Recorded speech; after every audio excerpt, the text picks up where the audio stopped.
This risotto-style pearl couscous takes just 15 minutes to make and turns the tiny pasta into something incredibly creamy and delicious. Okay, we have a pan with high edges heating up on medium-low heat. That's about a tablespoon of butter. And then we're also gonna add maybe a half tablespoon of oil. And we're gonna start building the flavor with half of a small chopped onion. Add a pinch of salt right away to help it cook faster.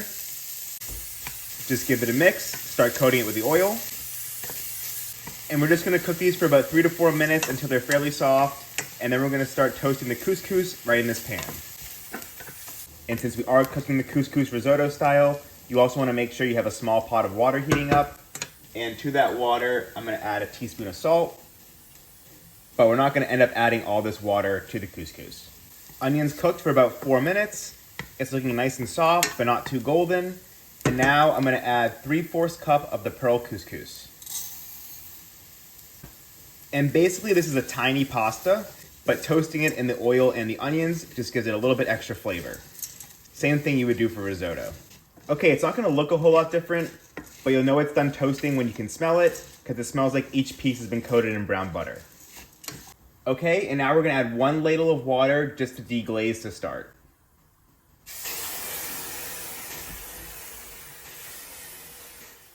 So that'll help pick up any brown bits that were on the bottom of the pan. And now I'm gonna add the 1 cup of tomato passata or pureed tomatoes.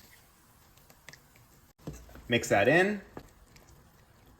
And since we're cooking the couscous partially in the tomato sauce, we're not gonna need as much water. And this is gonna need a pinch of salt to flavor the tomatoes. And now I'm gonna add probably 2 ladles of the water. And we're just gonna bring this to a simmer and then turn the heat down to low.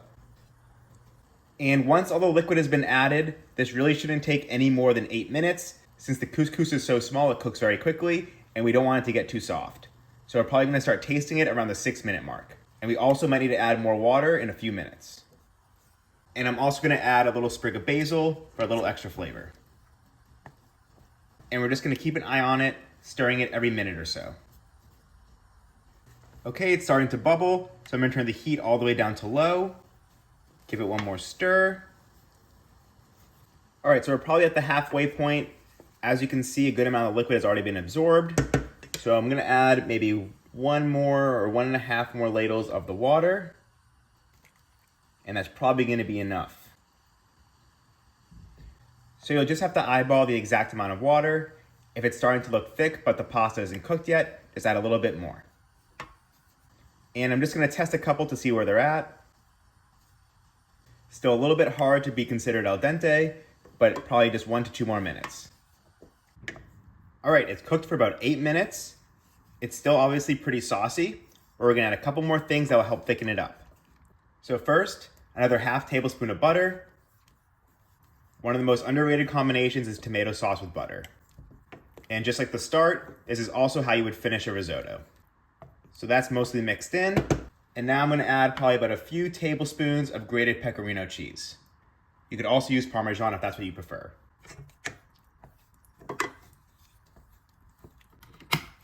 And I just turned the heat off.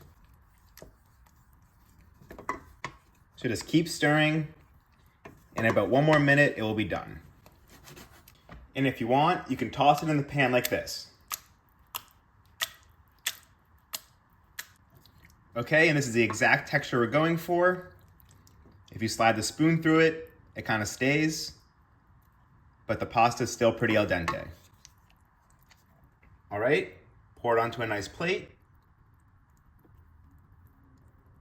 Finish with a couple extra basil leaves. And of course, some more grated cheese. There you have it, guys. Tomato couscous cooked in 1 pan, risotto style. I really hope you guys try cooking couscous this way. Thank you for watching.